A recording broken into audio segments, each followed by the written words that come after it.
ढूँढने की तलाश करने की ज़रूरत नहीं पड़ेगी, क्योंकि मैं ऑलरेडी ये टॉपिक बहुत डिटेल में पढ़ा चुका हूँ। काफ़ी बच्चे ये बोल रहे होते हैं कि सर आप ऐसे कब शुरू करेंगे, ऐसे कब शुरू करेंगे, ऐसे कब शुरू करेंगे? तो मैं हमेशा उनको ये बोलता हूँ कि बेटा ऐसे जब शुरू करेंगे जब तुम लोगों को थोड़ी नो हाउ होना शुरू हो जाएगी डिफरेंट टॉपिक्स के ऊपर, ठीक है? अभी मैं जैसे ही ऐसे शुरू कर दूँ ना स्टार्ट में और मैं आपको बोलूँ लिखना शुरू करें फॉर इंस्टेंस एजुकेशन पे आप लिखना शुरू करें पॉपुलेशन के ऊपर, इकोनॉमी के ऊपर, नेशनल इंटीग्रेशन के ऊपर, पाकिस्तान के सिक्योरिटी क्राइसिस के ऊपर, तो आप लोगों में से बहुत कम बच्चे लिख पाएँगे क्योंकि उनके पास नो हाउ नहीं है उस सब्जेक्ट की, उस टॉपिक की। तो पहले ज़रा हम काफ़ी टॉपिक्स डिटेल में पढ़ लें ताकि जब आप उसकी टेक्निकलिटी जैसे कि सीख लें वन्स, तो आपको फिर लिखने में मसला ना हो।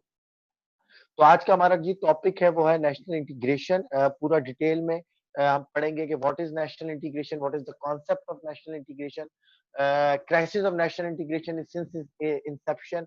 पाकिस्तान के जो नेशनल इंटीग्रेशन के क्राइसिस हैं जब से पाकिस्तान बना है, उसको थोड़ा सा डिटेल में और ब्रीफली डिस्कस करेंगे because it is a combined class of Pakistan affairs and current affairs. तो इसको जरा हमेशा जब भी करंट अफेयर पाकिस्तान अफेयर्स की बात होती है तो हिस्टोरिकल पर्सपेक्टिव देना ज़रूरी होता है। तो ये बताया जाएगा देन उसके कॉजेज़ बताए जाएँगे, what are the causes of national इंटी crisis of national integration in Pakistan, चाहे वो सोशल कॉजेज़ हों, इकोनॉमिक कॉजेज़ हों या पॉलिटिकल का कॉजेज़ हों। देन इम्पैक्ट को डिस्कस करेंगे कि why crisis of national integration is a important challenge to Pakistan. क्या आ रहा है उसका उसका नेगेटिव इम्पैक्ट सोशल सेक्टर पे, पॉलिटिकल सेक्टर पे, इकोनॉमिक सेक्टर पे। देन इंशाल्लाह we will discuss on what principle national integration can be achieved, क्या कौन से वो स्लोगन्स हैं, कौन से वो प्लेटफ़ॉर्म्स हैं, कौन सी वो पॉलिसीज़ हैं जिनके ऊपर जिनके अराउंड हम जो है वो एक नेशनल यूनिटी और नेशनल इंटीग्रेशन को जो है वो अचीव कर सकते हैं। Then in the end the most important part of the topic is measures to promote national integration in Pakistan, again social measures, economic measures and political measures. And the ray of hope means the contemporary efforts by the government of Pakistan to achieve this goal and at the end conclusion। तो अगर आप ये मेरी पूरी outline को देखें या structure को देखें तो आपको नजर आ रहा होगा कि यहाँ पर मैंने इसको एस्से की शक्ल में बनाया हुआ है बेसिकली, और उसकी शक्ल में आपको पढ़ा रहा हूँ ताकि ना सिर्फ आप करंट अफेयर्स के सवालों को कर पाए बल्कि अगर ऐसे भी आए तो इसी तरह आप इसको जो है वो लिख पाए। अच्छा जी, आज की अटेंडेंस जी बिल्कुल फिर वही कम है, 49 के करीब स्टूडेंट्स, अब तो 50 से ऊपर हो चुके हैं, 50 प्लस, लेकिन इस टाइम पे 30 स्टूडेंट्स मौजूद है, इसका मतलब 20 स्टूडेंट मौजूद नहीं है। तो मैंने एक मैसेज भी किया था कि आज की क्लास बहुत इंपॉर्टेंट है, काइंडली आज की क्लास को लें वरना आपको फायदा नहीं होगा, वो तो आप रिकॉर्डिंग सुन लेंगे लेकिन क्लास में प्रेजेंस होना बहुत ज़रूरी है। यहाँ पे आप क्वेश्चंस कर सकते हैं, इंटरेक्शन हो सकती है, डिबेट हो सकती है, और अगर आप जो है वो रिकॉर्डिंग बैठ के सुनेंगे तो उसमें काफ़ी चीज़ें आपको अगर समझ में नहीं आए तो फिर आप जो है वो कैसे देखेंगे, ठीक है? सही है, मैं एक और मैसेज भी कर देता हूँ ग्रुप में ताकि सब बच्चे प्रेज़ेंट हों। सब जो है नेशनल इंटीग्रेशन, और फिर हम जो है वो आगे की तरफ जो है यहाँ पर मूव करते हैं।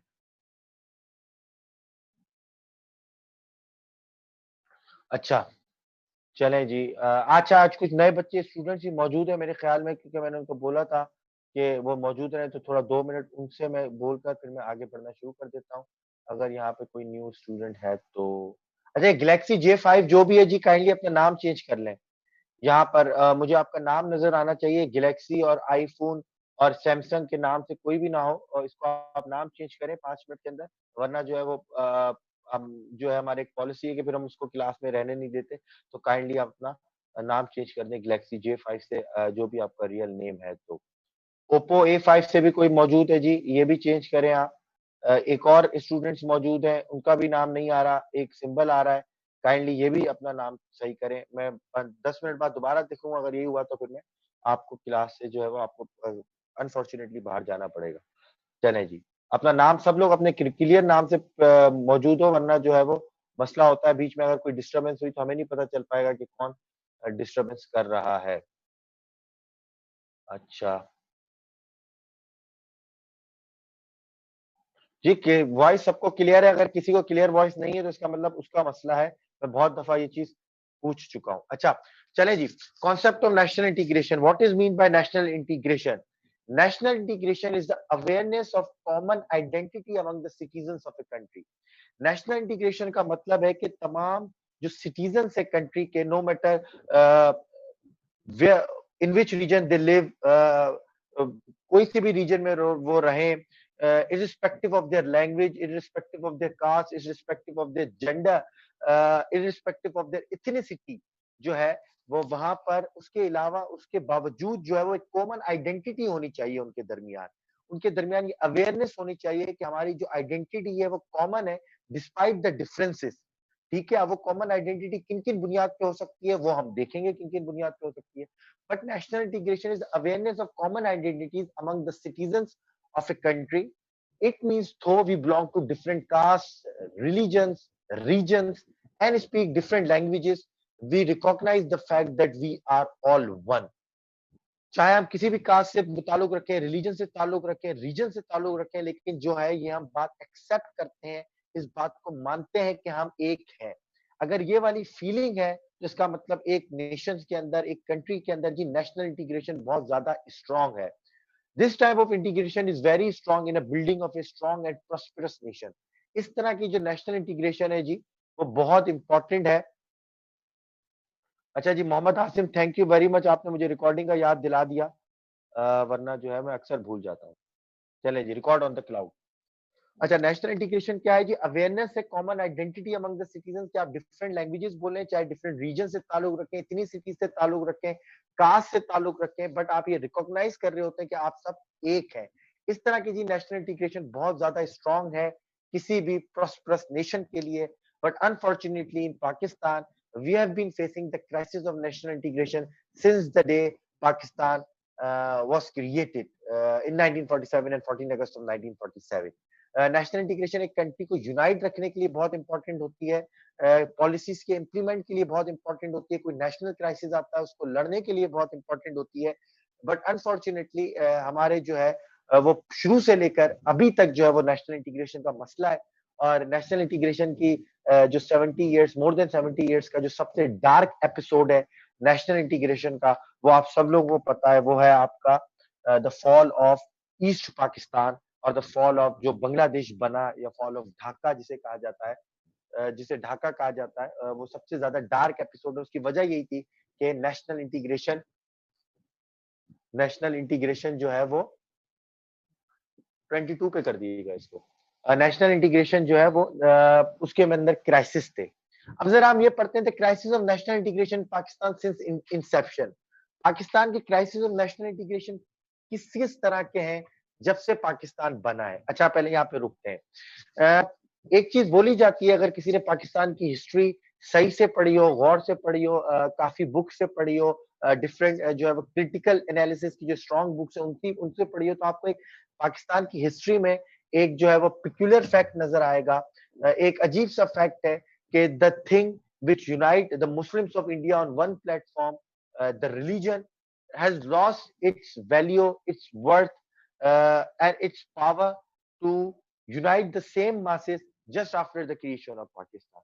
वो रिलीजन जो उस 1947 से पहले उन्हीं लोगों को जो है वो इकट्ठा रखे हुए था, एक प्लेटफॉर्म पे रखे हुए था, एक ऑब्जेक्टिव की तरफ उनको जो है फोकस कराए हुए था, वही रिलीजन जो है वो 1947 के बाद से जो है वो उसने वो पावर या वो अट्रैक्शन खो दी। हालांकि देखिए 1947 के बाद से भी वही रिलीजन है, इस्लाम है, बट उसके बाद से अगर हम देखते हैं तो दूसरे मसले मसाइल होना शुरू हो गए। काफी मसले थे, वो अभी हम डिस्कस करेंगे। फेडरेटिंग यूनिट्स के अंदर मसला था, ईस्ट और वेस्ट पाकिस्तान के अंदर मसला था, सेंट्रलाइजेशन का मसला था, लैंग्वेज का इशू था, रीजनलिज्म था, एथनिक वायलेंस था, प्रोविंशियलिज्म था, एक्सट्रीमिज्म और सेक्टेरियनिज्म था। बट वो फोर्स, वो पावर जो जस्ट बिफोर 14 अगस्त 1947 वो इतनी स्ट्रांग थी कि उन्हीं लोगों को यूनाइट करे हुई थी, despite the differences in language, ethnicity, cast.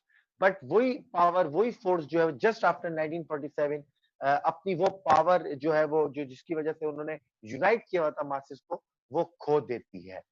ठीक है, ये पहला ये हुआ हिस्ट्री के अंदर, अगर आप लोगों ने हिस्ट्री सही से पढ़ी हुई हो तो। लेकिन मैं आपको बता रहा हूँ। अच्छा, दूसरा इशू क्या हुआ जी, कि कब जब भी कोई नया नेशन बनता है ना, तो उसको किसी स्लोगन की, किसी पॉलिसी की जरूरत पड़ती है जिसके ऊपर वो अपने तमाम मासेस को यूनाइट कर पाए। Abdul Qayyum you have just join now, इसमें हमारा कसूर नहीं है, आई कांट रिपीट। इस तरह के आप प्लीज चैट पे ना लिखा करें कि सर मैं 6:15 पर आया हूँ, प्लीज रिपीट। कोई 6:20 पर आएगा तो वो प्लीज उसके लिए रिपीट कर दिया जाए, तो मैं रिपीट ही करता रहूंगा। Kindly behave like a mature student. ठीक है ना, कि आप जस्ट आए थे सर, काइंडली आपने नमाज, ठीक है कोई बात नहीं, आप रिकॉर्डिंग से सुन लीजिएगा। ठीक है ना, आप रिकॉर्डिंग तभी दिए जाते हैं, जो इश्यू हो जाए वो करें। काइंडली जो है वो चैट में इस तरह के क्वेश्चन नहीं करेगा, मेरा पूरा फोकस डिस्टर्ब हो जाता है। ठीक है, कोई क्वेश्चन है तो वो पूछे, बट ये नहीं कि जैसे ही आए कि सर काइंडली रिपीट। अच्छा, मैंने बात की कि रिलीजन की, कि वो फोर्स जो मासेस को यूनाइट की हुई थी just after the creation, the force lost its worth और इट्स पावर और its capacity to unite the same masses.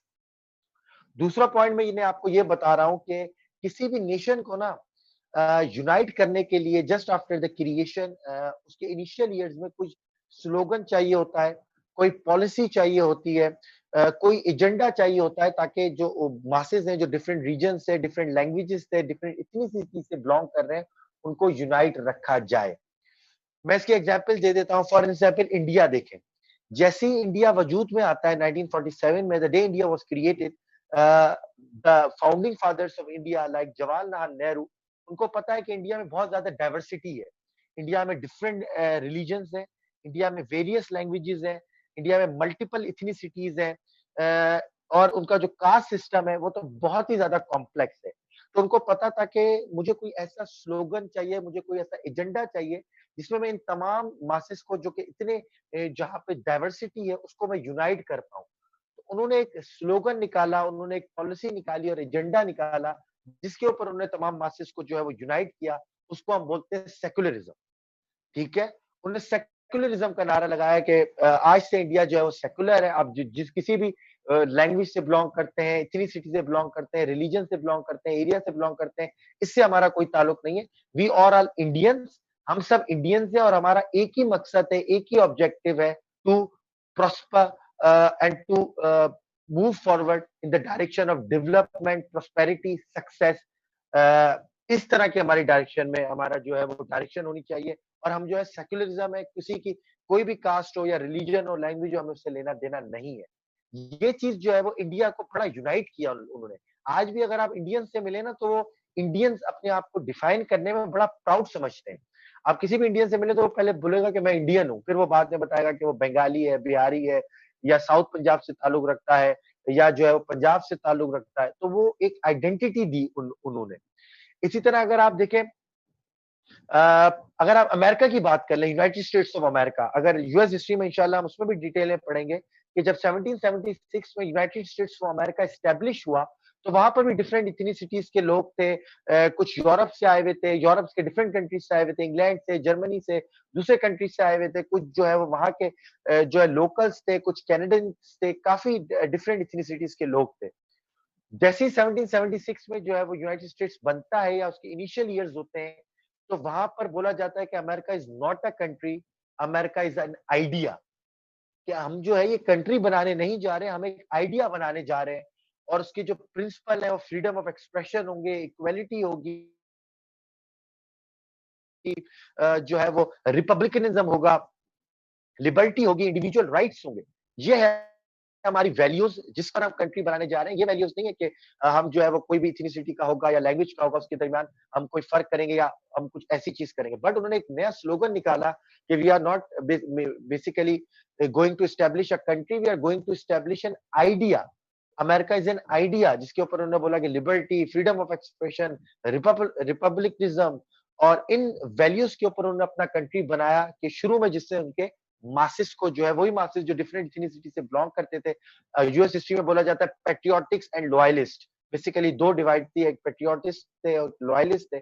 और वो बाद में जाके उनको यूनाइट किया because of the idea of United states of America, या अमेरिका। इसी तरह अगर आप ईरान में देखें, तो ईरान का जो यूनिटी है, वो जो है वो उनके रिलीजन के ऊपर या लैंग्वेज के ऊपर है बहुत ज्यादा। कि अगर आप उनका रिलीजन देखें तो वो तकरीबन यूनिफॉर्म है, हमारी तरह नहीं है कि वो इतना जो है वो डिफरेंस है। और उनकी लैंग्वेज, लैंग्वेज ऑफ पर्शियन, जो उनकी लैंग्वेज है वो इतनी स्ट्रांग है कि उसने उनके मासेस के ऊपर जो है वो उस मासेस को जो है उसने यूनाइट किया हुआ है। ये पूरी डिबेट करने की, ये पूरी एग्जाम्पल इंडिया की, यूनाइटेड स्टेट्स ऑफ अमेरिका की या ईरान की देने की वजह ये थी, इसका रीज़न ये है कि मैं कॉन्टेक्स्ट बनाना चाह रहा हूँ कि अनफॉर्च्यूनेटली द स्टार्टिंग लीडर्स और the founding fathers of Pakistan, although I am giving a very big statement, but ये बात सच है कि हमें वो स्टार्टिंग के अंदर वो स्लोगन, वो प्लेटफ़ॉर्म और वो एजेंडा नहीं मिला, जिसके ऊपर हम अपने मासेस को, हम अपने मुस्लिम्स ऑफ इंडिया को, जो कि डिफरेंट हिस्सों बिलॉन्ग करते थे, जहाँ पे वही डाइवर्सिटी थी, उनको हम यूनाइट कर पाएँ। ठीक है? मैंने जैसे कि पहले बोला कि रिलिजन के ऊपर हमें यूनाइट करना था, हम यूनाइट कर चुके थे, but just after the creation वो रिलिजन वो फोर्स खो बैठा। हमने देखा कि फिर वो पॉलिटिकल डिफरेंसेस शुरू हो गए, इकोनॉमिक डिफरेंसेस शुरू हो गए। रिलीजन तो सबका एक था, लेकिन उसके बावजूद बड़े डिफरेंसेस थे। तो हमें किसी और चीज़ की ज़रूरत थी, किसी एक एजेंडा की ज़रूरत थी। Yes, Mohammad Ali Jinnah knew this thing very well. Mohammad Ali Jinnah को ये बात बहुत अच्छे तरीके से पता थी। That's why Mohammad Ali Jinnah tried to unite the masses on the national language. Mohammad Ali Jinnah, Quaid-e-Azam Mohammad Ali Jinnah ने एक ट्राई किया कि नहीं, मैं एक प्लेटफ़ॉर्म बनाऊँगा, एक एजेंडा या एक स्लोगन दूँगा, वो स्लोगन या प्लेटफ़ॉर्म नेशनल लैंग्वेज का होगा, जिससे मैं मासेस को यूनाइट करूँगा। बट वो पॉलिसी जो है वो बैकफ़ायर किया और उसने नेशनल इंटीग्रेशन को बढ़ाने के बजाय मज़ीद क्राइसिस पैदा कर दिए। ये मैं आपको इंसेप्शन से बता रहा हूँ कि क्यों क्राइसिस ऑफ नेशनल इंटीग्रेशन शुरू से है।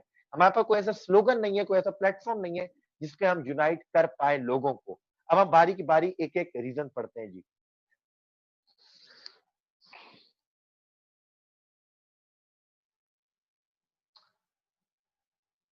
Only religion Amna me too sir, Pakistan की किसी भी चीज़ पे यूनाइट ही नहीं है क्या? अच्छा, फुरकान मलिक बोल रहे हैं, sir one reason could be the fact that we were too late to frame a constitution.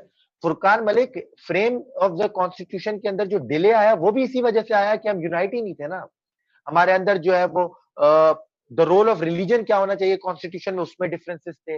Religion के ऊपर डिफरेंसेस थे, लैंग्वेज के ऊपर डिफरेंसेस थे, पॉलिटिकल रिप्रेजेंटेशन क्या होनी चाहिए उसके ऊपर डिफरेंसेस थे। तभी तो हम कॉन्स्टिट्यूशन नहीं बना पाए। ठीक है ना? इंडिया में देखो, इंडिया में कितनी जल्दी कॉन्स्टिट्यूशन बन गया, क्योंकि उनको पता था, उन्होंने स्लोगन बड़ा अच्छा रेज़ किया। हम जो है, हमने गलत चीज़ को रेज़ किया, हमने चाहा कि हम लैंग्वेज के ऊपर यूनाइट करें, बट वो लैंग्वेज ने जो है वो बैकफायर किया और मसला हो गया। वर्दा कह रही है सर, टू नेशन थ्योरी कहाँ एग्ज़िस्ट करती है? वो मैं बताऊँगा वर्दा, जब पाकिस्तान अफेयर्स की प्री पार्टीशन में टू नेशन थ्योरी बड़ी डिटेल में पढ़ेंगे तो आप कन्फ्यूज़ ना हो।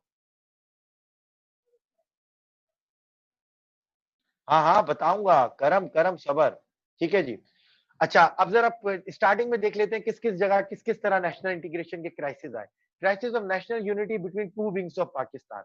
अगर 2 विंग्स देखें ईस्ट एंड वेस्ट पाकिस्तान में, तो शुरू से जो है वो उसके अंदर नेशनल इंटीग्रेशन का क्राइसिस है। 1948 में कायद-ए-आज़म मोहम्मद अली जिन्ना बंगाल के अंदर खड़े होके तकरीर करते हैं कि जी Urdu is should be will be the national language of Pakistan. वहीं पर जो है वो प्रोटेस्ट शुरू हो जाते हैं। बहुत ज़्यादा किस्म के प्रोटेस्ट होते हैं। कुछ स्टूडेंट्स की लाइफ जो है वो चली जाती है, उनकी लाइफ खतरे में पड़ जाती है और वहाँ पे कुछ कैजुअलिटीज़ होती हैं। उसके बाद से डिफरेंट प्राइम मिनिस्टर्स आते हैं, वो भी ये बोलते हैं कि Urdu is the national language of Pakistan. वहाँ से 2 विंग्स के ऊपर जो है वहाँ से क्राइसिस होना शुरू हो जाते हैं between East and West Pakistan. ठीक है जी। वो चीज़ कंटिन्यू करती जाती है। ईस्ट पाकिस्तान बोलता है कि हमें प्रोविंशियल ऑटोनॉमी दी जाए, हमें जो है वो सूबे को बाख्तियार बनाया जाए। जिस तरह अभी देखें सिंध हो गया, पंजाब हो गया या बलूचिस्तान हो गया, इनके पास जो है वो पावर है आफ्टर 18 अमेंडमेंट की अपनी पॉलिसीज़ जो है वो खुद बना सकते हैं। बट उस ज़माने में वो पावर नहीं थी, वो ऑटोनॉमी नहीं दी हुई थी ईस्ट पाकिस्तान को, ठीक है?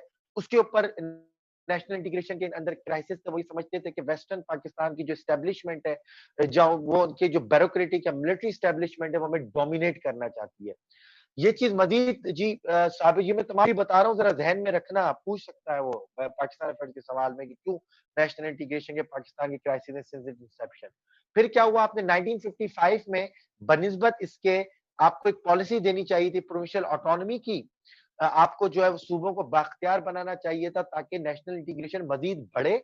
आप अगेन एक फ्लॉड पॉलिसी लेकर आए जिसको वन यूनिट पॉलिसी बोलते हैं। आपने बोला कि हम प्रोविंशियलिज़्म को खत्म कर देंगे। हम अब ना कोई सिंधी, बलोची, पंजाबी, पश्तो नहीं होगा।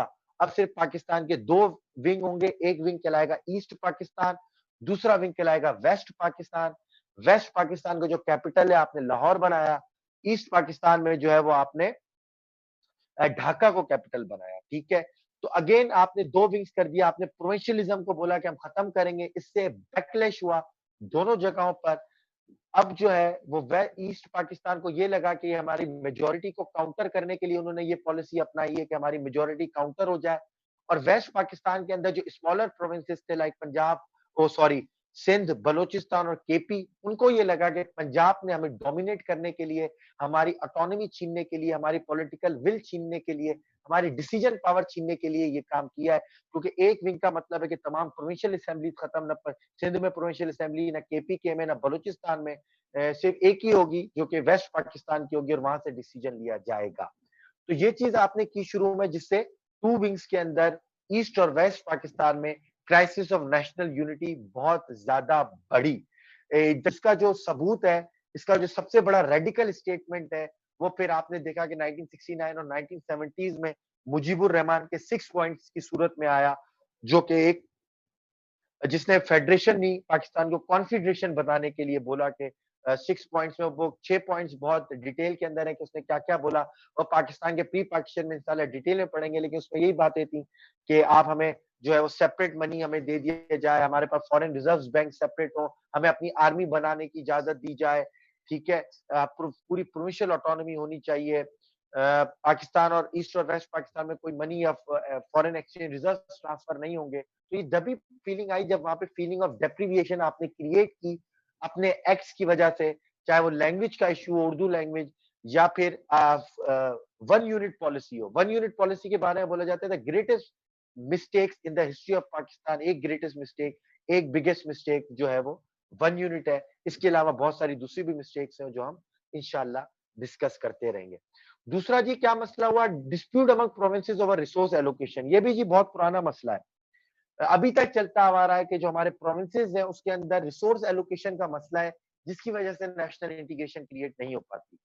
फॉर इंस्टेंस एग्जांपल ले लें, करंटली एनएससी का जो इशू है, नेशनल फाइनेंस कमीशन अवार्ड, उसके अंदर जो प्रोविंसेस में डिवाइड है कि 44% जो है रिसोर्स सेंटर को चले जाता है, 56% प्रोविंसेस को चला जाता है, और सेंटर और प्रोविंसेस के दरमियान हमेशा झगड़ा होता रहता है कि आपको ज्यादा पैसे हैं, वो बोलता है नहीं आपको ज्यादा पैसे हैं।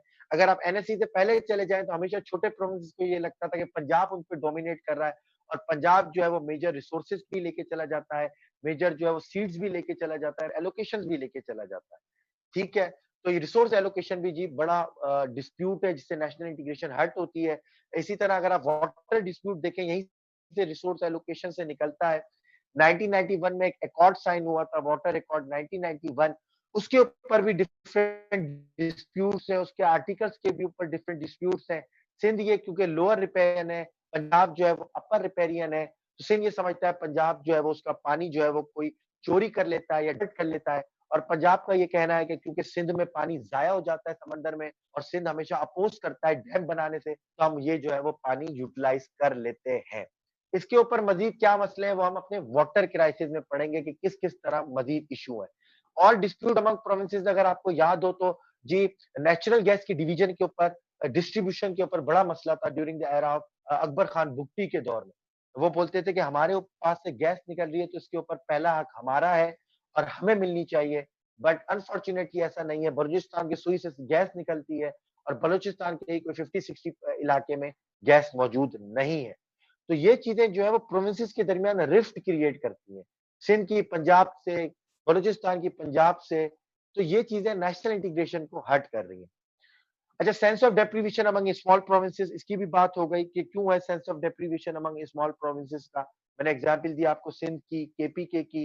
रिसेंटली जो है फाटा का जो इशू है अगर आप उसको देख लें, फाटा में जब से मर्जर हुआ है और जो इनकी पूरी तहरीक चली है पीटीएम की, पश्तून तहफ़्फ़ुज़ मूवमेंट, ऑल्दो उनके एक्शंस बड़े खतरनाक हैं, वो बहुत गलत सी लगाते हैं, लेकिन अगर उनकी इनिशियल रिक्वायरमेंट्स या स्लोगन्स या उनकी जो डिमांड्स देखें तो वो लेजिटिमेट थी। इमरान खान प्राइम मिनिस्टर ने भी आके बोला कि इनकी डिमांड लेजिटिमेट्स हैं। आईएसपीआर ने भी बोला इनकी डिमांड लेजिटिमेट है, क्योंकि वहाँ पे फीलिंग ऑफ डेप्रिवेशन बहुत ज़्यादा थी फाटा के इलाके में। वो बोलते हैं कि हमारे पास ना डेवलपमेंट है, ना स्कूल्स है, ना कॉलेजेस हैं। हर जगह जो इवन ना मोबाइल की पेनिट्रेशन है, ना इंटरनेट की पेनिट्रेशन है। हर जगह जो है वो बेसेस बनी हुई है आर्मी की। तो हम में डेप्रिवेशन है और हम पाकिस्तान के अंदर दूसरे एरियाज़ जितने डेवलप्ड हैं, हम उतने डेवलप नहीं है। तो या तो हमें अपने बराबर लेकर आओ, या हमें तुमने हमें कोई क्लास सिटीजन या सब स्टैंडर्ड सिटीजन समझा हुआ। तो ये भी जो है वो नेशनल इंटीग्रेशन की क्राइसिस में अपना रोल प्ले करती है। अच्छा,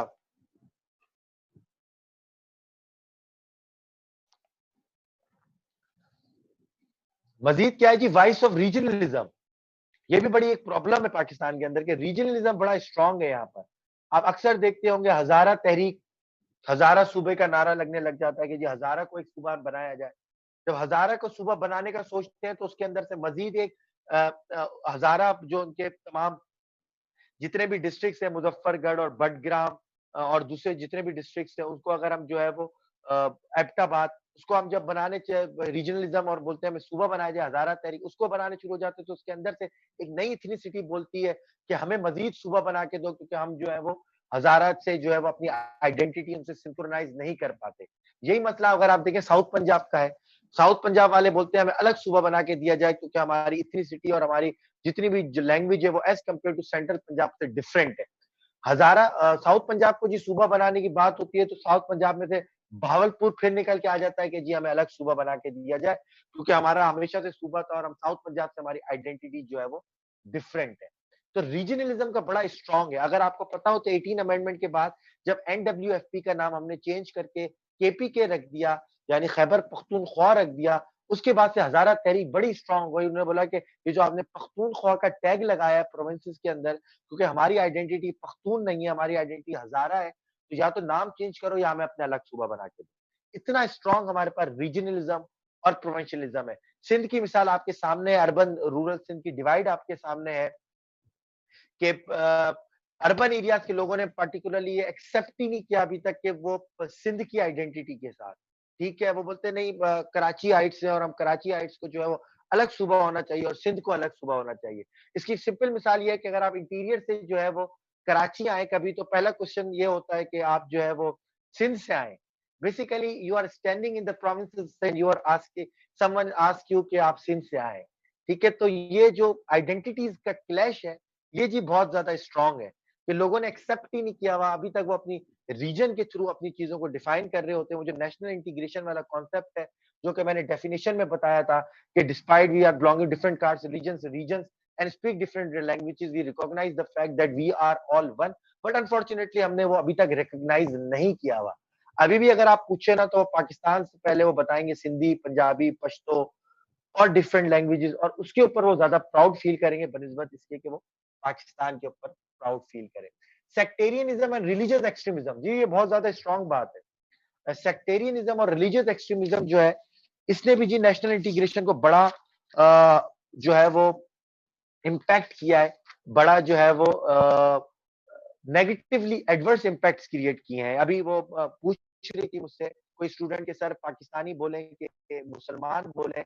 ये देखें ये जो चीज़ें हैं ना, इसने ये जो क्वेश्चंस हैं कि वी आर फर्स्ट अ मुस्लिम और अ पाकिस्तानी, हम पहले पाकिस्तानी या मुसलमान, इस तरह के क्वेश्चंस ने जो है वो बड़ी एक माइंड में कन्फ्यूजन्स पैदा किए, मिस इंटरप्रिटेशंस पैदा किए। अच्छा एक तरफ।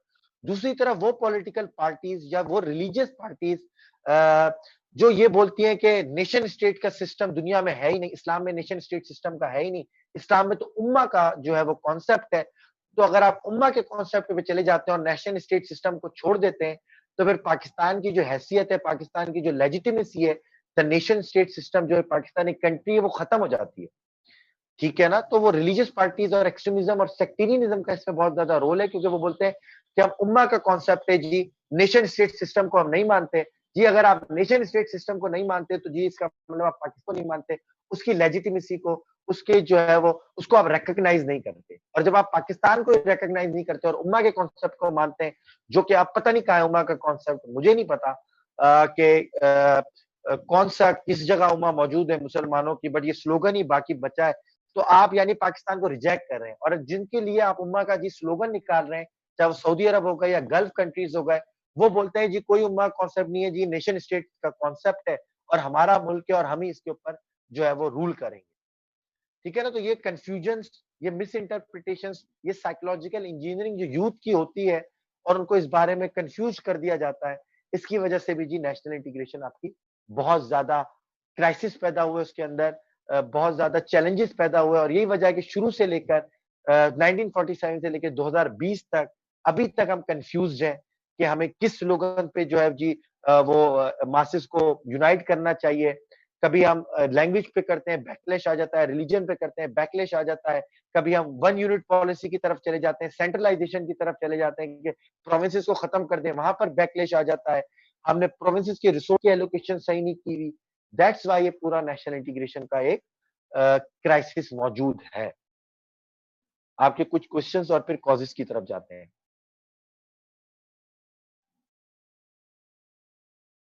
We don't have sincere leadership, Shaheen Malik बोल रही हैं।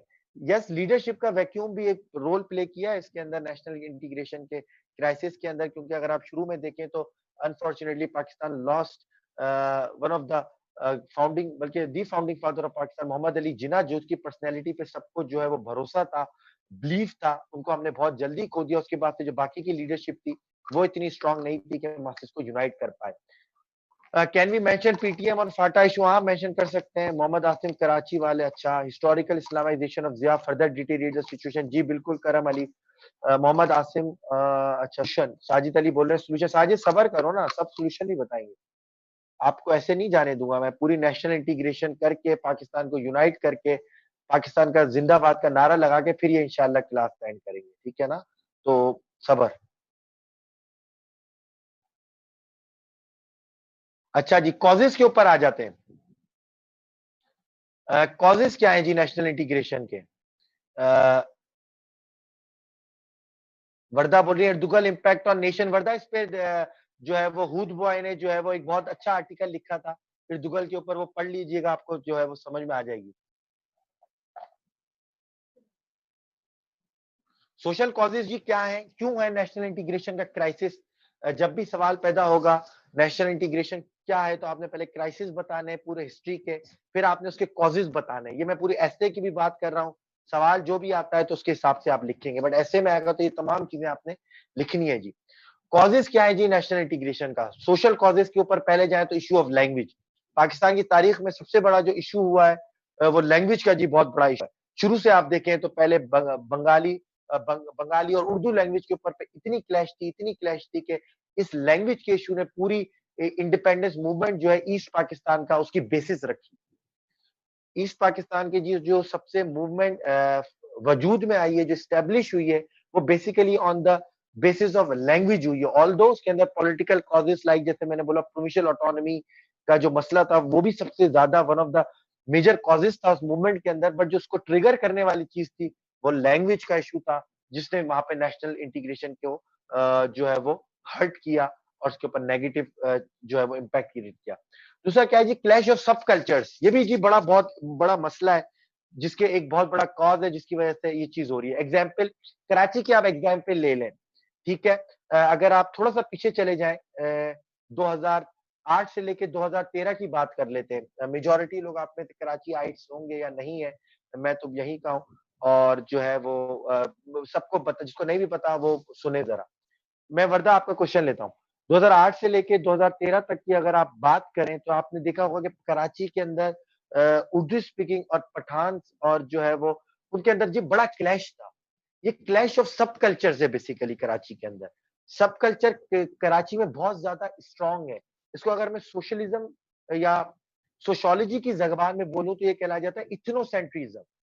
इथनोसेंट्रिज्म का ये मसला है कि हर कोई ये समझता है, खास तौर पे कराची के अंदर, कि उसका कल्चर, उसकी लैंग्वेज जो है वो सुप्रीम है, और दूसरे का कल्चर, दूसरे की लैंग्वेज जो है वो उसको अंडरमाइन करता है, उसको जो है वो सब स्टैंडर्ड समझता है, उसको जो है वो रिजेक्ट करता है, और उसको अनार्किक और आर्केक, और उसको समझता है कि ये बिल्कुल कोई बारबेरिक जबान है और ये कोई इनका बेकार सा कल्चर है, और हमारा जो अपना कल्चर है वो बड़ा रिच है, बड़ा मॉडर्न है, बड़ा ब्रॉड है।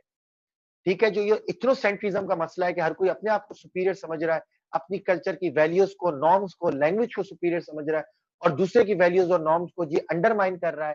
इसकी वजह से आप देखें तो कराची में कितना ज्यादा क्लैश हुआ, चाहे वो उर्दू स्पीकिंग और पठान का हो, उर्दू स्पीकिंग और सिंधी का हो, और डिफरेंट कल्चर्स का हो, तो ये बड़ा स्ट्रांग है। सिंपल सी आप एग्जाम्पल ले लें। मैं आपको एक लेमैन वाली कॉमन एग्जाम्पल दे रहा हूँ।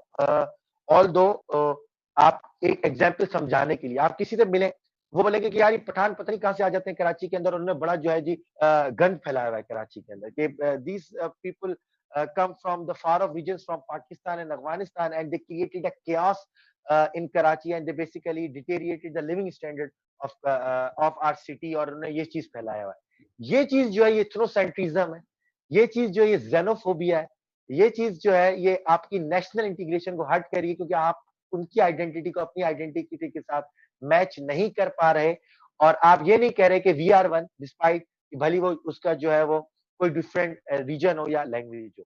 इसी तरह अगर आप दूसरे एंड के ऊपर देखें तो वो लोग जब आते हैं बाहर डिफरेंट रीजन्स के अंदर और वो यहाँ पे मॉडर्न या कराची के लोगों को देखते हैं तो वो बोलते हैं यार ये लोग कैसे लोग हैं? ये तो जी बिल्कुल ही इनके अंदर कोई रिस्पेक्ट नहीं है, इनके अंदर जो है कोई इस्लाम वाली बातें नहीं है। ये जो है वो बिल्कुल जो है वो मॉडर्न किस्म के लोग हैं, ब्रॉड माइंडेड हैं और ये वेस्टर्न कल्चर को अडॉप्ट किए हुए हैं और इस्लामिक कल्चर नॉर्म्स को जी फॉलो नहीं करते और ये तो बिल्कुल कोई बेकार से लोग हैं और हमारा कल्चर और वैल्यूज स्ट्रांग है। ठीक है? तो उनको इस नज़र उस प्रिज़्म से देख रहे होते हैं कि यार ये तो ऐसे ही है, इनको साथ जो करो, इनको फ़र्क ही नहीं पड़ता। ये चीज़ें आपके अंदर ज़ेनोफोबिया ये इसको कहते हैं ज़ेनोफोबिया या एथ्नोसेंट्रिज्म अपने कल्चर को और वैल्यूज को सुप्रीम समझना, जिसको क्लैश ऑफ सब कल्चर्स मैं कह रहा हूँ। ठीक है ना? अब मैं ये नहीं बता रहा सिर्फ़ एग्ज़ाम्पल्स दे रहा हूँ, ठीक है? मैं ये नहीं बोल रहा कि मैं किसी को सही या गलत कह रहा हूँ, ठीक है? मैं कल्चर रिलेटिविज़्म क को मानता हूँ कि हर कोई अपने कल्चर की वैल्यूज़ को दूसरे की वैल्यू से कंपेयर करे बट सुप्रीम और अंडरमाइन ना करे जिसकी वज़ह से क्लैश ऑफ सब कल्चर्स पैदा होता है और जिसकी वज़ह से ओवरऑल नेशनल इंटीग्रेशन हर्ट होती है। ठीक है? फिर उसकी एग्ज़ाम्पल आपके सामने इम्पैक्ट के अंदर कराची के 2008 से लेके उससे पहले से हालात आप सबके सामने हैं कि क्या chaos था कराची के अंदर चाहे वो सिक्योरिटी के हालात हों, इकोनॉमिक कंडीशंस क्या थी, आए दिन हड़ताल, आए दिन chaos प्रोटेस्ट जलाओ घेराव, फायरिंग्स, लॉस ऑफ लाइफ्स सबके सामने था, ठीक है जी? ये बड़ा बहुत बड़ा इश्यू है। मैं सबके क्वेश्चन लेता हूँ जी, मैं ज़रा पहले ये डिफाइन कर लूँ, आप लोग बहुत जज़्बाती हो गए मुझे लग रहा है। आइडेंटिटी क्राइसिस जी बड़ा इस मसला है, ठीक है? जैसे अभी हम बात कर रहे थे कि आइडेंटिटी क्राइसिस हमारा है क्या? खास तौर पे जो हमारी यूथ है वो अपने आप को डिफाइन नहीं कर पाती। अभी जैसे कमर ने भी कहा कि sir either we are Muslim और Pakistani, either we are Muslim, Pakistani और सिंधी और उर्दू स्पीकिंग। तो ये जो आइडेंटिटी क्राइसिस है ना, इसको भी हमें डिफाइन करना पड़ेगा थ्रू साइकोलॉजिकल इंजीनियरिंग, इंडोक्ट्रिनेशन के थ्रू, थ्रू सिलेबस के थ्रू अभी मैं आऊँगा, सॉल्यूशंस की तरफ जब मैं आऊँगा ना तो मैं पूरा आपको बताऊँगा किस-किस तरह से ये आइडेंटिटी क्राइसिस को जो है वो हमें टैकल करना चाहिए क्योंकि यहाँ पे आइडेंटिटी हम अभी तक डिफाइन नहीं कर पाए। आइदर हम सेक्युलर हैं, हम रिलीजियस हैं, हम लिबरल हैं, हम कंजर्वेटिव हैं, हम हैं क्या? आप अपने नेशन को ज़रा डिफाइन तो करें। आयशा जलाल की अगर आप बुक पढ़े ना जी सोल स्पोक्समैन या सोल स्पोक्समैन को भी छोड़ दो। Pakistan beyond the crisis state में अगर आप आयशा जलाल का एसे पढ़ें, तो पूरा बेसिकली उसने आइडेंटिटी क्राइसिस के ऊपर दिया है कि पाकिस्तान एक ऐसा नेशन है जिसने अपने आइडेंटिटी को अभी डिफाइन नहीं किया। आयशा जलाल का essay Pakistan beyond the crisis state की बुक के अंदर अगर आप वो पढ़ें तो उसमें डिटेल मौजूद है कि किस तरह जो है वो वहां पे मसला है। रिलीजियस फंडामेंटलिज्म अगेन एक बहुत इंपॉर्टेंट इशू है रिलीजियस फंडामेंटलिज्म। इसमें जो है वो रिलीजियस फंडामेंटलिज्म का ये मसला है कि ये नहीं है कि गैर मुस्लिम और मुसलमानों के दरमियान लड़ाई है। यहाँ पर वेरियस इंटरप्रिटेशन ऑफ इस्लाम के दरमियान लड़ाई है। ठीक है? वेरियस कंसेप्शंस के दरमियान लड़ाई और इस तरह में ये है कि रिलीजन का रोल जो है वो कंट्री के अंदर कितना होना चाहिए, उसका रोल कॉन्स्टिट्यूशन के अंदर कितना होना चाहिए, पाकिस्तान थियोलॉजिकल स्टेट है या मॉडर्न रिपब्लिक स्टेट है। ये चीज़ जो है वो रिलीजियस फंडामेंटलिज्म की वजह से बड़ी हर्ट होती है, जिसकी वजह से आइडेंटिटी क्राइसिस भी आते हैं और डिफरेंट चीज़ों के जो है वो इश्यूज क्रिएट होते हैं। जी एंटोन लिविन की बुक है पाकिस्तान अ हार्ड कंट्री अगर किसी ने पढ़ी हो, उसमें उन्होंने एक बड़ा अच्छा सा स्टेटमेंट लिखा है कि the most significant struggle in Pakistan is not a clash between Muslim and non Muslim but a collateral between diverse conceptions and interpretations of Islam, predominantly how Pakistan should implement Islamic identity and state's outlook. ये Pakistan hard country में Anton लीवियन कह रहे हैं कि यहाँ पे बड़ा मसला ये नहीं है मुसलमान और नॉन मुसलमानों की लड़ाई जिस तरह इंडिया में यहाँ पे diverse conceptions and interpretation of Islam है और खास तौर पे कि how Pakistan should implement Islamic identity in state's outlook, कि हमारी इस्लाम में किस हद तक हम स्टेट के आउटलुक में उसको ऐड करेंगे। ये चीज़ हम अभी तक कन्फ्यूज़्ड हैं जी, कि कितना करना चाहिए, कितना नहीं करना चाहिए। हमने वेरियस प्लेटफ़ॉर्म्स बनाए हुए हैं, Islamic council of Islamic ideology बनाई, क्लैश कर जाती है कभी। सिर्फ़ आप चाँद के एग्ज़ाम्पल ले लें ना, ईद के चाँद की आप सिर्फ़ एग्ज़ाम्पल यहाँ पे ले लें। उसके अंदर कितना जी नेशनल इंटीग्रेशन का मसला क्रिएट हुआ। एक अवाम बोलती है जी ये जो रिलीजियस सेगमेंट ऑफ सोसाइटी ये बिल्कुल सही कह रहे हैं। एक अवाम बोलती है नहीं जी ये जो साइंस है क्योंकि ये प्लेनेटरी मोशन साइंस डिफाइन कर रही होती है, ये बिल्कुल सही कह रहे हैं। उसके अंदर ही आप यूनाइट नहीं है, उसके अंदर ही आपकी नेशनल इंटीग्रेशन नहीं है, तो दूर की बात तो छोड़ दें। तो ये नेशनल रिलीजियस एक्सट्रीमिज्म और रिलीजियस फंडामेंटलिज्म या इसकी वजह से क्राइसिस, और उसका मैंने पाकिस्तान और हार्ड कंट्री से आपको बता भी दिया। चलें जी, आप लोगों के कुछ सवाल। सब कल्चर्स में क्लैश इंट्रा-सिटी और इंटर-सिटी दोनों में एग्जिस्ट करते हैं। अच्छा, Sharjeel Beg, but this had to be more with political motive achieve maintaining control over Karachi. Sharjeel Beg बोले, अच्छा शर्जील आप बोल रहे हैं कि this is had to do more with political motives achieving maintaining control over Karachi. Yes, to a certain extent you are right, but किसी ने आम लोगों को जो गलियों में रहते हैं या मासेस को तो किसी ने आके पॉलिटिकल पार्टी ने किसी ने आके कन्विंस नहीं किया ना कि आप उससे जो है वो xenophobic इंस्टिंक्ट्स रखें या आप इथनोसेंट्रिज्म रखें। ये सोशलाइजेशन का नतीजा है जी। अगर आप डिफरेंट कल्चर्स को पाकिस्तान में जरा थोड़ा एनालाइज करें ना, तो कोई यहाँ पे विक्टिम मेंटेलिटी का शिकार है। किसी को ये लगता है कि उसके साथ 70 साल तक जुल्म ही होता रहा है। ठीक है, वो बोलते हैं कि हमारे साथ जुल्म ही होता रहा है, हमें जी जॉब्स नहीं मिलती, हमें जी रिसोर्सेस नहीं मिलते, हमें जी वो नहीं मिलते। अच्छा, दूसरे आप अगर कल्चर को अगर आप जरा गौर करके देखें तो वो जरा सुपीरियोरिटी का शिकार है।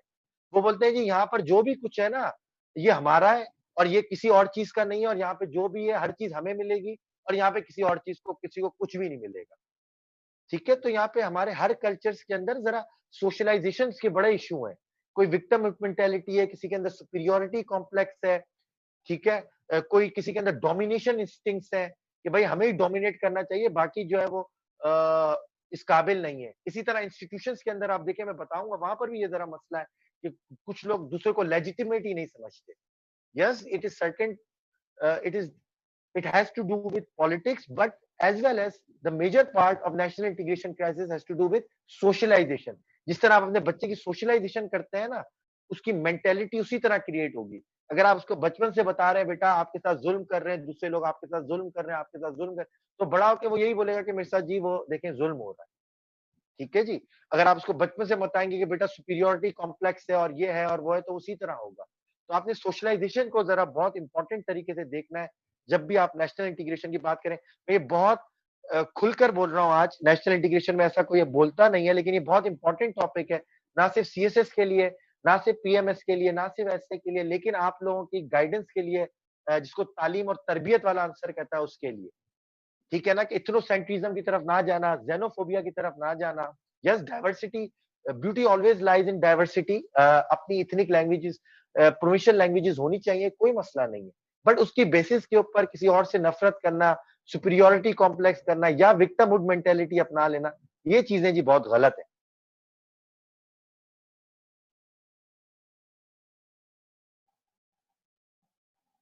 हाँ, मैंने साजिद बताया ना हिस्टोरिकल इवेंट्स में आपको।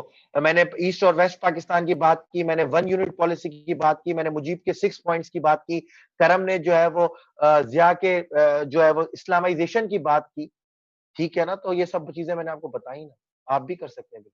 अच्छा जी, इकोनॉमिक इश्यूज़ के ऊपर आ सकते हैं, अनइवन सोशल इकोनॉमिक डेवलपमेंट।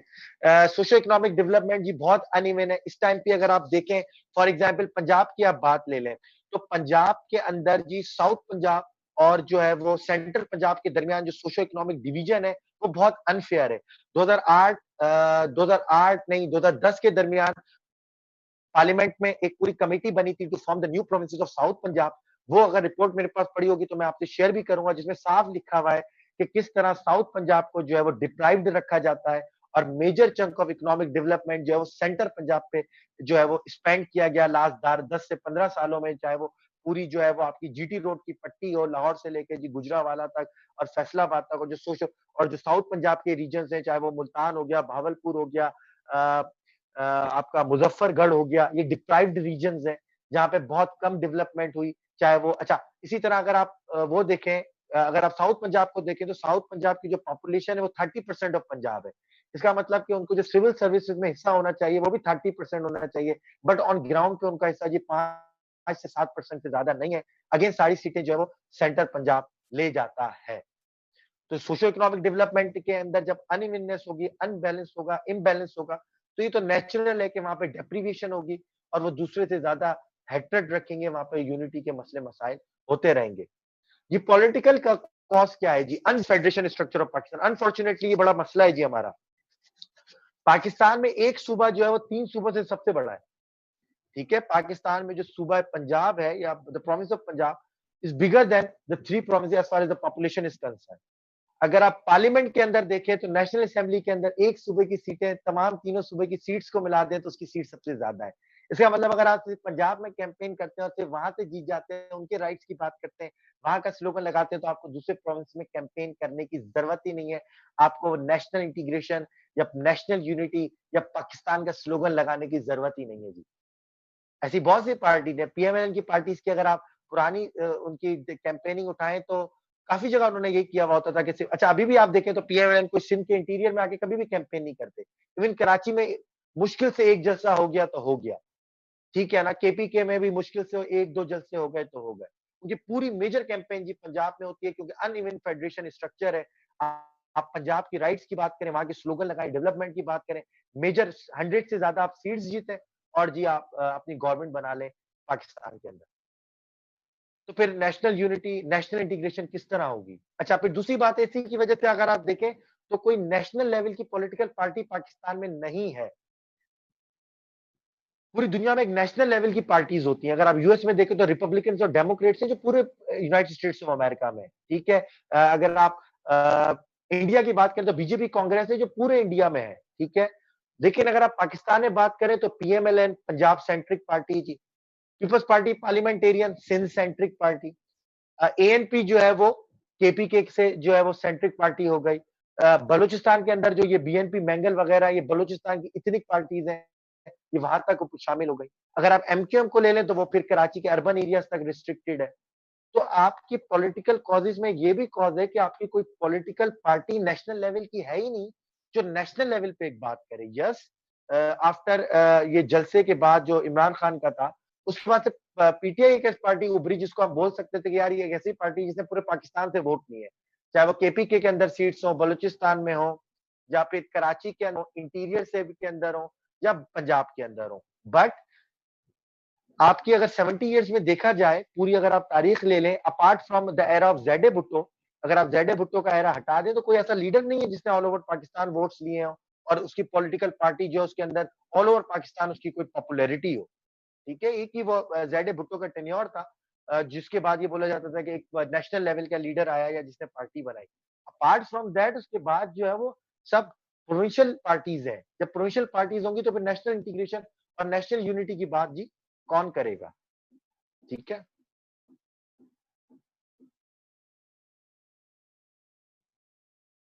करम अली बोले सर पीटीआई सिंध इंटीरियर में आती नहीं जी, आई थी। अगर आप देखें तो उसने जीडीए के साथ अलायंस बनाया था।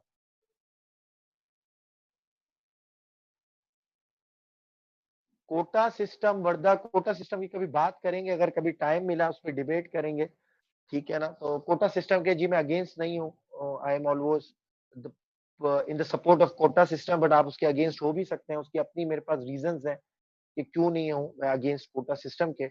बट वो कभी और डिस्कस करेंगे जी कोटा सिस्टम। अच्छा जी, आगे चलते हैं जी, क्लास बढ़ाते हैं। आसिफ बोले फेडरेशन और कॉन्फेडरेशन का जिक्र। आसिफ, फेडरेशन वो होती है जहाँ पे फेडरेटिंग यूनिट्स जी स्ट्रांग होते हैं और कॉन्फेडरेशन यहाँ पर होती है जहाँ पे प्रोविंसेस बहुत ही ज्यादा स्ट्रांग होते हैं और सेंटर जो है वो प्रोविंसेस के ऊपर डिपेंड कर रहा होता है। तो फेडरेशन की मजीद लूज फॉर्म जो है वो कॉन्फेडरेशन कहलाती है।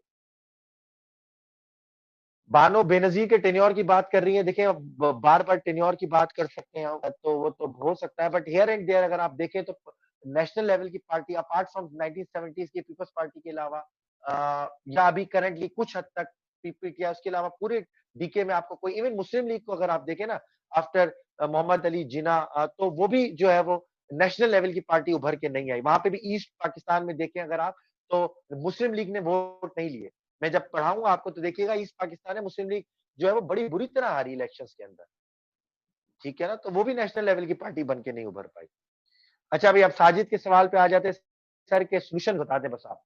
चलिए जी, सॉल्यूशन से पहले डिसाइड करते हैं कि किन प्रिंसिपल के ऊपर, किस स्लोगन के ऊपर, किस एजेंडा के ऊपर जो है वो हम यूनाइट कर सकते हैं मासेस को।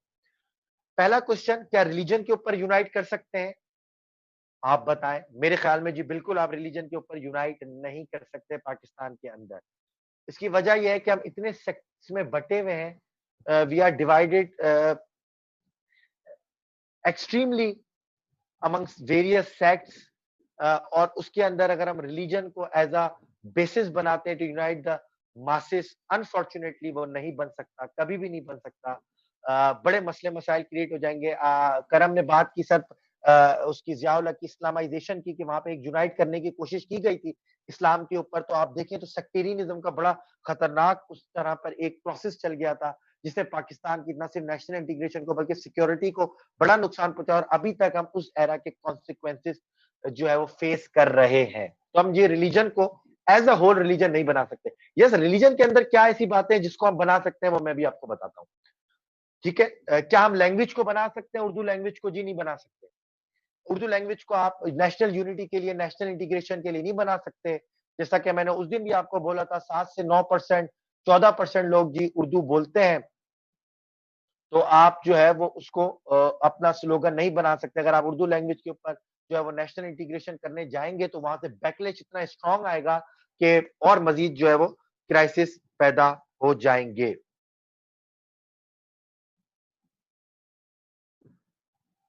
अच्छा, अब क्या कर सकते हैं जी?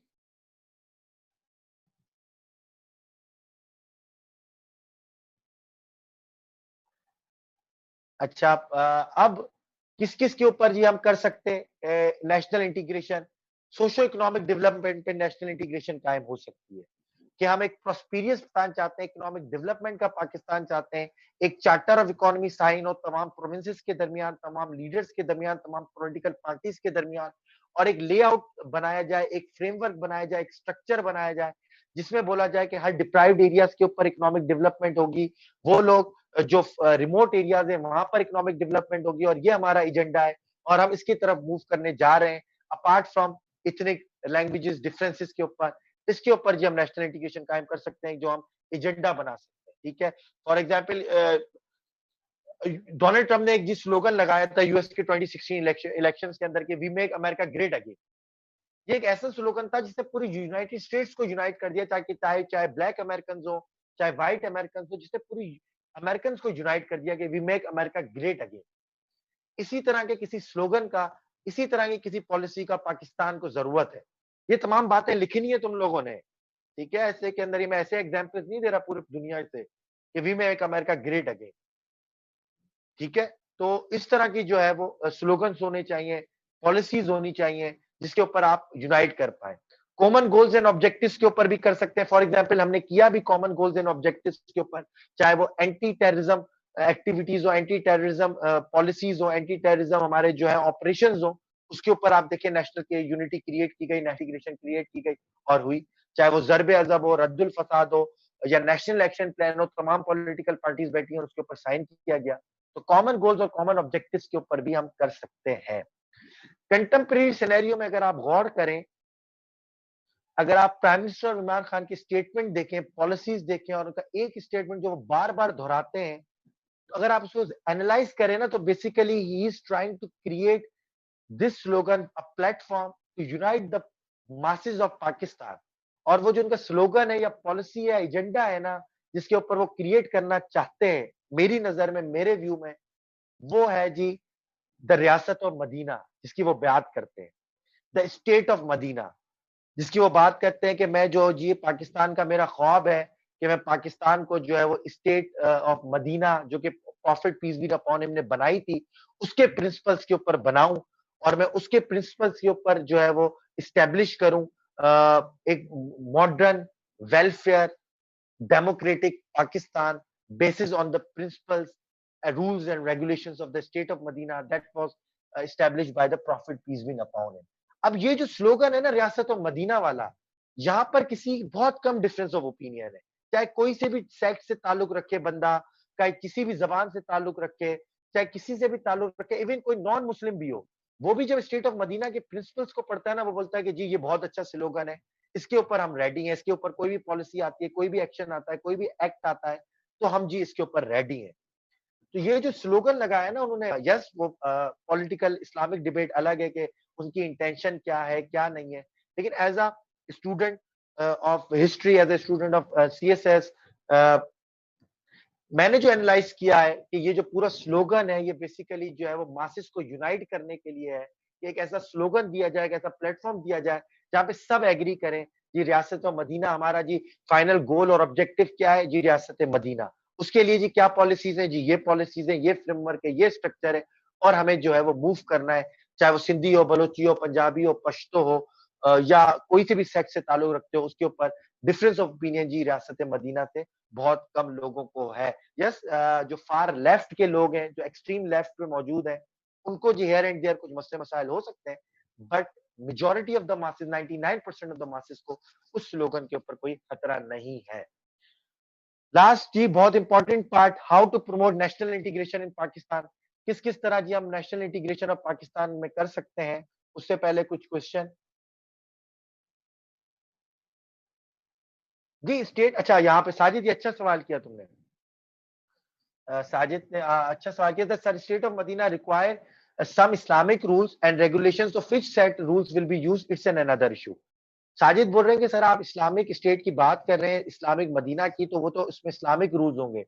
साजिद 2 चीज़ें होती हैं इन लॉ एंड स्पिरिट, ठीक है? मैं जो बात कर रहा हूँ मैं philosophy of state of Madina की बात कर रहा हूँ, कि equality, freedom fundamental rights, rights of minorities, accountability, justice, rule of law, transparency, public participation. ये मैं वैल्यूज की बात कर रहा हूँ कि वो जो इमरान खान का भी कहना है ना वो वैल्यूज की बात कर रहे होते हैं कि वो स्टेट ऑफ मदीना जहां पे ये वैल्यूज हो। यस रूल्स रेगुलेशन आप अपनी मॉडर्न पार्लियामेंट के तहत अपने मॉडर्न जो फॉर्म ऑफ गवर्नमेंट है यानी डेमोक्रेटिक फॉर्म ऑफ गवर्नमेंट आप उसके थ्रू बना सकते हैं। ठीक है ना ये सेम सवाल जो है ये आपने सवाल ये हूद बॉय ने डॉन में जो है वो उठाया था कि स्टेट ऑफ मदीना के जो रूल्स जो है वो किस तरह हम इंप्लीमेंट कर सकते हैं जो थियोलॉजिकल स्टेट हो जाएगी। ठीक है बट थोड़ा सा समझो तो ये वो नहीं है कि एज इट इज वहां के रूल्स रेगुलेशंस आप इंप्लीमेंट कर देंगे। यहाँ पे फिलोसफी की बात हो रही है, आइडियोलॉजी की बात हो रही है, नॉर्म्स एंड वैल्यूज की बात हो रही है। ठीक है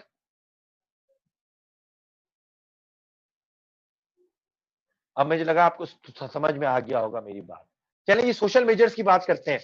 आखिरी point how to measures to promote national integration of Pakistan. किस तरह जी नेशनल इंटीग्रेशन को हम स्ट्रेंथन कर सकते हैं, किस तरह जी हम नेशनल इंटीग्रेशन को और मजबूत मजबूत कर सकते हैं। सबसे पहला जी रोल ऑफ एकेडमिक इंस्टीट्यूशंस। मैं हमेशा बोलता हूँ इससे पहले भी अगर आप मुझसे बात करेंगे ना तो मैं बोलूंगा सोशलाइजेशन जो आपके घर में हो रही है।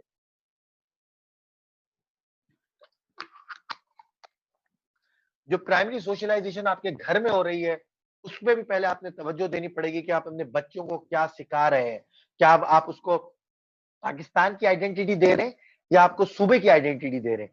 क्या आपको उसको जेनोफोबिक और इथ्रोसेंट्रिक ट्रेड दे रहे हैं, इथ्रोसेंट्रिज्म के ट्रेड दे रहे हैं या उसको आप कोएग्जिस्टेंस, प्लूरलिस्टिक और लिबरल आइडियाज दे रहे हैं? ये बहुत इंपॉर्टेंट है। दूसरा रोल ये आ जाता है रोल ऑफ एकेडमिक इंस्टीट्यूशंस का। Promotion of national culture, national language and pluralistic vision. आपने अपने नेशनल कल्चर को प्रमोट करना है एकेडमिक इंस्टीट्यूशंस के थ्रू, अपने करिकुला के थ्रू। आपने अपने नेशनल कल्चर को प्रमोट करना है, नेशनल प्लूरलिस्टिक विजन को प्रमोट करना है और जो है जी आपने वहां पर नेशनल लैंग्वेज को एक इंटर नेशनल लैंग्वेज को जो है वो एक स्टेट लेवल के ऊपर प्रमोट करना है कि यस हमारी रीजनल लैंग्वेज भी है बट हमारी ये नेशनल लैंग्वेज है, ये हमारा नेशनल कल्चर है और हमें प्लूरलिस्टिक विजन पे जाना है कि हमें कोएग्जिस्टेंस की तरफ जाना है, पीसफुल कोएग्जिस्टेंस की तरफ जाना है। ये बहुत इंपॉर्टेंट है एजुकेशन का रोल। इसकी मैं आपको एग्जांपल दूंगा मैजी रेवोल्यूशन, अगर किसी ने नाम सुना हो तो। जापान के अंदर मैजी रेवोल्यूशन का है जी 19th सेंचुरी के अंदर 18 समथिंग उस जमाने में मैजी रेवोल्यूशन आया और मैजी रेवोल्यूशन जो है उसमें एजुकेशन के ऊपर बड़ा काम हुआ जापान के अंदर। और उस एजुकेशन के अंदर भी जो सबसे ज्यादा काम हुआ वो ये काम हुआ कि किस तरह जापानीज वैल्यूज को, जापानीज कल्चर को अपने नई यूथ के अंदर इनकलकेट किया जाए, उनकी इंडोक्ट्रिनेशन की जाए, उनकी साइकोलॉजिकल इंजीनियरिंग की जाए, ताकि वो उनकी जो नेशनल इंटीग्रेशन है वो ज्यादा स्ट्रांग हो, उनकी जो आइडेंटिटी हो एज अ जापानीज उसको स्ट्रेंथन किया जाए। तो हम एज अ मैजी रेवोल्यूशन की जो एजुकेशन की पॉलिसीज थी, उसको एज अ एग्जाम्पल हम यहाँ पे यूज कर सकते हैं अपना प्लूरलिस्टिक विजन या नेशनल कल्चर बनाने में। अभी अगर आप रिसेंटली देखें तो गवर्नमेंट की ये पॉलिसीज हैं, अगर आप शफकत महमूद को देखें, जो ये पूरी करिकुला को जो यूनिफॉर्म करने की बातें हो रही हैं, उसमें वजह भी यही है कि एक नेशनलिस्टिक एक ऐसा करिकुला हो जो नेशनल इंटीग्रेशन को प्रमोट करे। यस, उसके अंदर डिफरेंसेस हो सकते हैं, बट इस तरह का करिकुला हो, इस तरह की एजुकेशन हो। जी, रोल ऑफ रिलीजियस लीडर्स के थ्रू हम कर सकते हैं। आपके जितने भी रिलीजियस लीडर्स हैं, वो म्यूचुअल कोएग्जिस्टेंस की बात करें। इंस्टेड ऑफ वो बोले कि ये काफिर है, जी वो दायरा इस्लाम से बाहर है, और हेट्रेड फैलाएं, या जिसको हम हेट स्पीच बोलते हैं, हेट लिटरेचर बोलते हैं, उसको जी प्रमोट करें। इंस्टेड ऑफ वो प्रमोशन ऑफ म्यूचुअल एग्जिस्टेंस भी कर सकते हैं कि though we have a differences of opinion, हम एक दूसरे के डिफरेंस ऑफ ओपिनियन को रिस्पेक्ट करते हैं, हम एक्नॉलेज करते हैं, बट हम साथ रहना चाहते हैं क्योंकि हम एक है, हमारी आइडेंटिटी एक है, हम पाकिस्तानी, हमारी नेशनल लैंग्वेज एक है, नेशनल कल्चर एक है, हमारी शेयर्ड हिस्ट्री एक है जी। हमने शेयर्ड हिस्ट्री का मतलब होता है हमने एक तरह की जी मुश्किल हालात, मुश्किलात और सैक्रिफाइसेस देके ये मुल्क बनाया है, और हमारा फ्यूचर भी एक है, चाहे उसके अंदर ग्लोबल वार्मिंग का इश्यू हो, कोरोना का इश्यू हो, साइबर वॉरफेयर का इश्यू हो, न्यूक्लियर का इश्यू हो, हमने एक जैसे क्राइसिस को फेस करना है। तो जो हमारी शेयर्ड हिस्ट्री भी एक है, क्राइसिस भी एक है, तो जस्ट डिफरेंसेस होने की वजह से भी हमें म्यूचुअल एक्जिस्टेंस की तरफ जाना चाहिए। ये आपके रोल ऑफ रिलीजियस लीडर्स का है, और कुछ रिलीजियस लीडर्स जो है वो इसको प्रमोट भी करते हैं। मैं यहाँ पे नाम नहीं लूंगा, फिर वो जो है वो पर्सनल हो जाएगा कुछ, लेकिन कुछ रिलीजियस लीडर्स को अपोज भी करते हैं। रोल ऑफ मीडिया जी बहुत ही स्ट्रांग है। Role of media should be try to curb the ethnocentrism in society and promote nationalism, incite do not incite the regional और ethnic sentiments of masses. Media का ये रोल है कि ethnic sentiments, religious sentiments और जो है वो nationalistic sentiments को इंसाइट ना करे। हमेशा एक नेशनल यूनिटी की बात करें, नेशनल इंटीग्रेशन की बात करें, अगर हियर एंड देयर कोई ऐसा इवेंट हो भी जाता है तो इसको बार बार रिपीट करने की जरूरत नहीं है। ठीक है जी। इकोनॉमिक मेजर्स की तरफ आ जाते हैं, मैं आखिर में सबके सवाल लूंगा जी। इकोनॉमिक मेजर्स की तरफ आ जाते हैं, जैसे कि मैंने पहले भी बताया ऊपर भी कि आपको उन एरियाज की डेवलपमेंट के ऊपर जाना है जो कि डिप्राइव्ड है, ताकि उनको ऐसा ना लगे कि पाकिस्तान के लोग हमें भूल चुके हैं या हम जो है वो इक्वल सिटीजन्स नहीं है। जिसमें फाटा के इलाके आ जाते हैं, आपके बलूचिस्तान के रिमोट एरियाज आ जाते हैं, सिंध के आप इंटीरियर सिंध में जाके देखें बहुत बुरी हालत है। कुछ ऐसे एरियाज हैं जहाँ पे बिल्कुल डेवलपमेंट नहीं है, उन एरियाज पे जाना है। 10th एनएफसी अवार्ड के थ्रू आप जो है वो मजीद रिसोर्सेज ऑफ डिस्ट्रीब्यूशन को बेहतर बना सकते हैं। मजीद आप जो है वो जितने इश्यूज हैं, ऑब्स्टिकल्स हैं, बॉटल नेक्स हैं, उनको आप जी उसको टैकल कर सकते हैं। प्रॉपर डिस्ट्रीब्यूशन और रिसोर्सेज को उसको भी आप टैकल कर सकते हैं, और किया भी गया। 2017 में और 2018 में न्यू वाटर पॉलिसी आई, जिसके थ्रू ये बोला गया कि जितने भी वाटर डिस्ट्रीब्यूशन के मसले मसाइल हैं उसको हम सॉल्व करेंगे। 18 अमेंडमेंट की अगर आप बात करें तो आर्टिकल 173 का सब पार्ट 2, आर्टिकल 173 के सब पार्ट 2 में बोला गया कि जो नेचुरल रिसोर्सेज है उसके ऊपर 50% रॉयल्टी जो है वो उस प्रोविंसेस की होगी जहां से वो रिसोर्स निकल रही है। इस तरह के मेजर्स जो है वो नेशनल यूनिटी को करने में बड़ा फायदा देते हैं। पॉलिटिकल मेजर्स जी बैलेंस करें फेडरेशन स्ट्रक्चर को, जैसा कि मैंने पहले भी बताया कि एक प्रोविंसेस आपका तीनों सूबों से बड़ा है, जो आराम से डोमिनेट कर सकता है तमाम प्रोविंसेस को। इसको आपने देखना है। लोकल गवर्नमेंट के सिस्टम को जी स्ट्रेंथन करें। आप जितनी पब्लिक को सर्विस डिलीवरी अच्छी देंगे, उतनी जो है वो उसके अंदर नेशनल इंटीग्रेशन और नेशनल यूनिटी बढ़ेगी। पुलिस सर्विसेज को बेहतर करें, जुडिशियल सिस्टम को बेहतर करें, क्रिमिनल जस्टिस सिस्टम और सिविल जस्टिस सिस्टम को आप बेहतर बनाएं, ठीक है, ताकि मासेस को लगे कि यस हमारी स्टेट जो है वो हमें अपनी सर्विस प्रोवाइड कर रही है। These are the measures to improve national integration in Pakistan. यहाँ पे मैंने लिखा है ray of hope. Ray of hope जी क्या है, क्या इसके ऊपर काम हो रहा है? जी बिल्कुल काम हो रहा है, चाहे वो 18th अमेंडमेंट हो 2010 में, या पीपल्स पार्टी पार्लियामेंटेरियन की स्टेट अपॉलजी और प्रेसिडेंट ऑफ पाकिस्तान जो कि उस वक्त आसिफ जरदारी थे, उन्होंने स्टेट अपॉलजी की थी बलूचिस्तान के कि हम आपसे माफी मांगते हैं as a state of Pakistan कि हमने आपसे बड़ी ज्यादतियां की हैं और आइंदा ऐसा नहीं होगा। ये एक एक्शन हो। आगाज आगाज हकूक बलूचिस्तान पैकेज हो, जिसके थ्रू वहां पे डेवलपमेंट की गई। सीपैक के प्रोजेक्ट्स हों, फाटा मर्जर हो, जहाँ पे फाटा मर्ज करके बोला गया कि अब से हम वहाँ पे डेवलपमेंट करेंगे। वाटर पॉलिसी हो जी 2018 की, ठीक है? ये तमाम चीज़ें ऐसी हैं 18 अमेंडमेंट के थ्रू प्रोविंशियल ऑटोनॉमी देना हो, ये तमाम ऐसी चीज़ें हैं जिसने नेशनल इंटीग्रेशन को काफ़ी इम्प्रूव किया है, नेशनल इंटीग्रेशन को काफ़ी स्ट्रेंथन किया है। ठीक है? तो this is the topic of national integration जो मैंने आपको काफ़ी डिटेल में बताया। अब अगर ऐसे आता है, तो मुझे नहीं लगता कि आप लोगों में से किसी को कभी भी कोई मसला होगा नेशनल इंटीग्रेशन का, कि नेशनल इंटीग्रेशन है क्या? Crisis of national integration through out the history क्या थे? उसके कॉजेज़ क्या है? सोशो इकोनॉमिक पॉलिटिकल किन प्रिंसिपल्स के ऊपर हम नेशनल इंटीग्रेशन अचीव कर सकते हैं? रियासत-ओ-मदीना वाली बात की और मेजर्स क्या है प्रमोट नेशनल इंटीग्रेशन के? अगेन मैं उम्मीद करता हूँ कि आपको ये अगेन एक लेक्चर, एक बहुत इंटरेस्टिंग लेक्चर लगा होगा। कुछ क्वेश्चंस ये आपके लोगों के, फिर उसके बाद क्लास खत्म करते हैं। Regional language taught in the particular area where they are taught only Urdu and अच्छा। सवाल क्या है जी? मुझे सॉल्यूशंस नहीं दो, सवाल दो।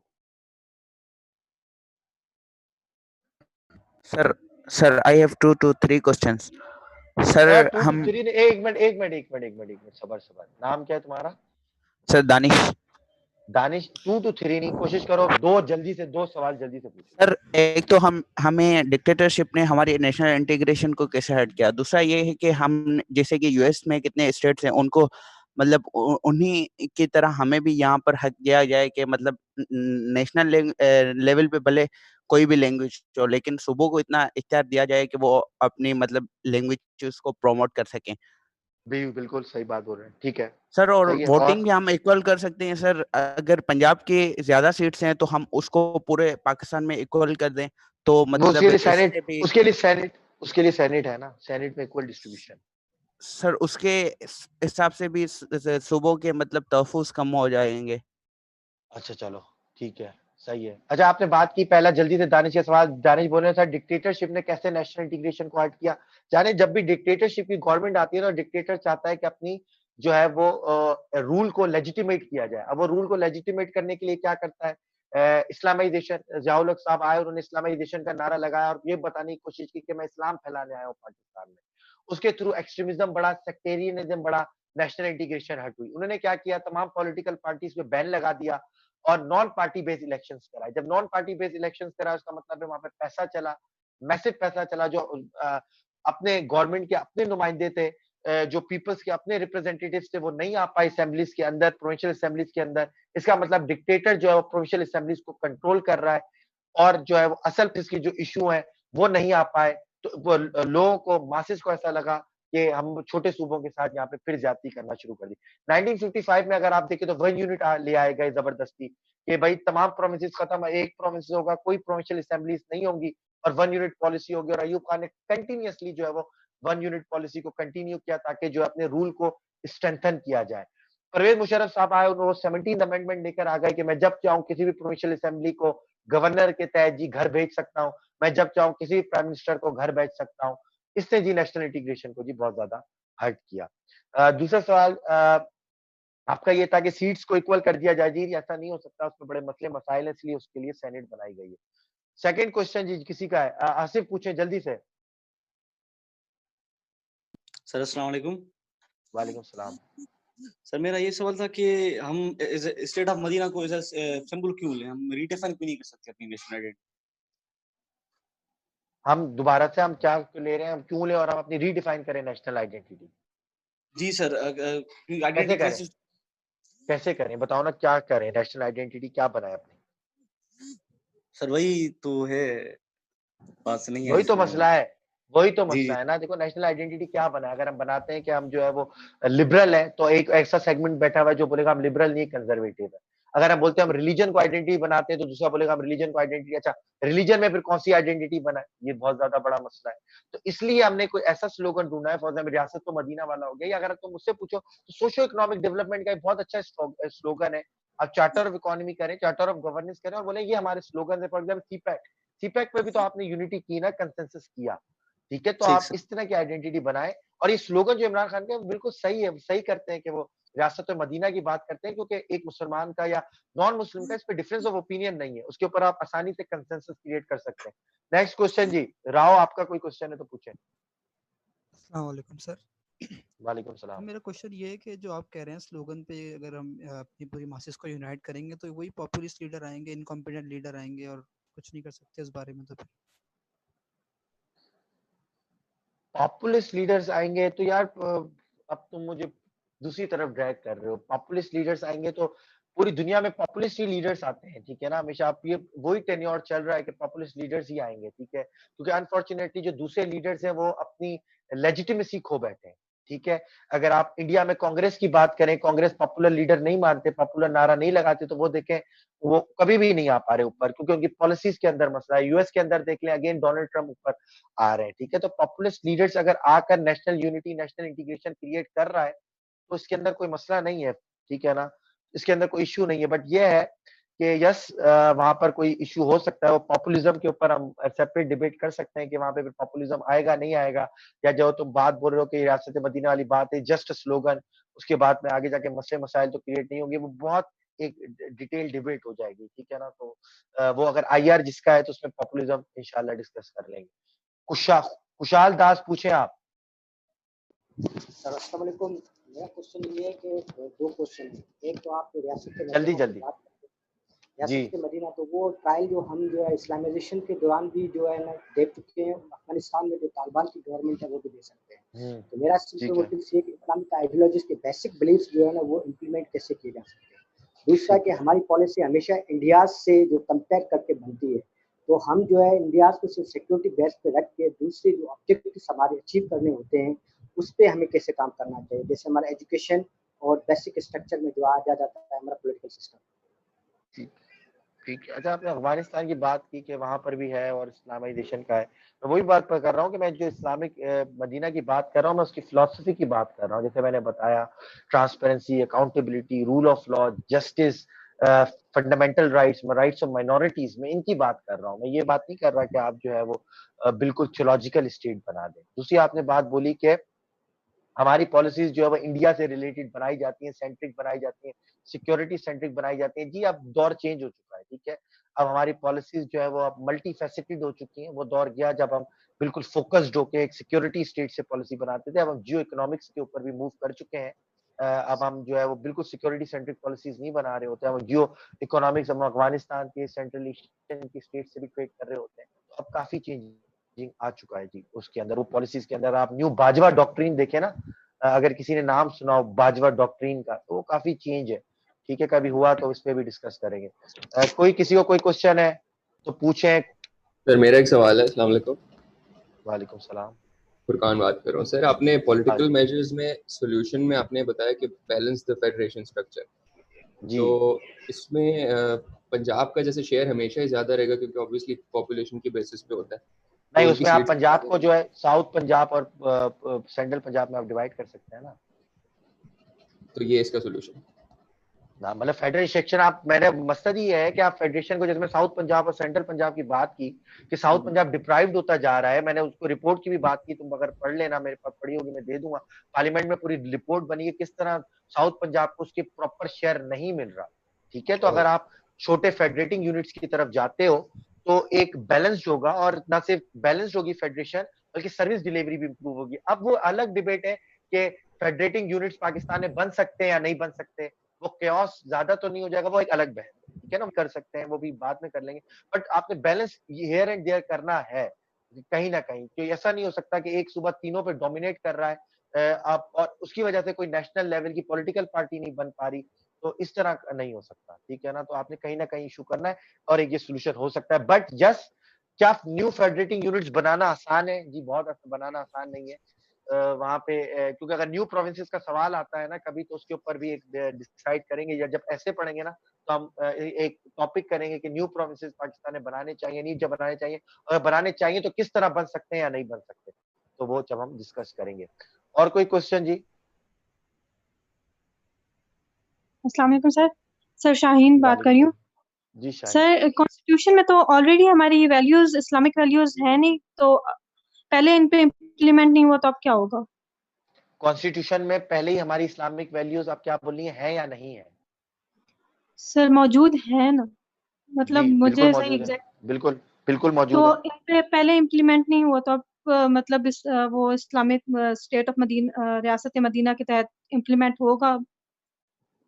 ठीक है, मैं वही तो बोल रहा हूँ कि इसमें इस्लामिक का वो मसला नहीं है। अगर आप transparency, accountability, justice, rule of law, fundamental rights of minorities देखें तो ये हर सिविलाइज्ड नेशन में मौजूद है। अच्छा, हमारे कॉन्स्टिट्यूशन में तो ये पहले से मौजूद थी। अब ये बात हो रही है इसे इम्प्लीमेंट करने की।